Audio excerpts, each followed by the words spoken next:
Keraguan itu memperlambat datangnya pertolongan dan keajaiban dari Allah. Makanya aku tergantung prasangka hambaku kepadaku. Kenapa ada orang di zaman dulu tuh kayak dapat karomah, keajaiban-keajaiban dalam hidupnya. Kayak nggak mungkin terjadi secara logika dan ilmiah. Karena memang dia yakinnya ke Allah itu 100%. Apakah kalau kayak gitu kita nggak perlu ikhtiar? Perlu, tapi ikhtiar nggak ada hubungannya dengan keyakinan. Ikhtiar itu hubungannya dengan kewajiban. Allah yang suruh ikhtiar. Tapi yakin berhasil apa enggak, itu urusan yang kedua. Urusan hati antara kita dengan Allah Subhanahu Wa Taala. Kayak kita minum obat. Tentunya kita harus beli obat yang paling bagus. Dokter yang paling recommended, yang spesialis. Oke, itu ikhtiar.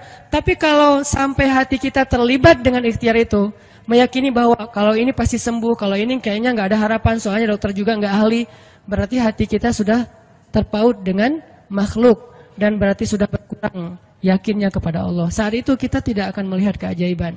Yang terjadi dalam hidup kita saat itu apa? Hal-hal yang ilmiah. Kenapa kita hanya ngalamin hal-hal yang ilmiah? Karena kita yakinnya kepada hal yang ilmiah. Kenapa ada orang yang ngalamin hal-hal yang sifatnya miracle? Karena dia yakinnya kepada mukjizat. Yakinnya kepada aun atau pertolongan dari Allah Subhanahu Wa Taala. Jadi bukan kita tidak berikhtiar, ini bab a'malul qulub, amal hati. Apakah hati kita yakin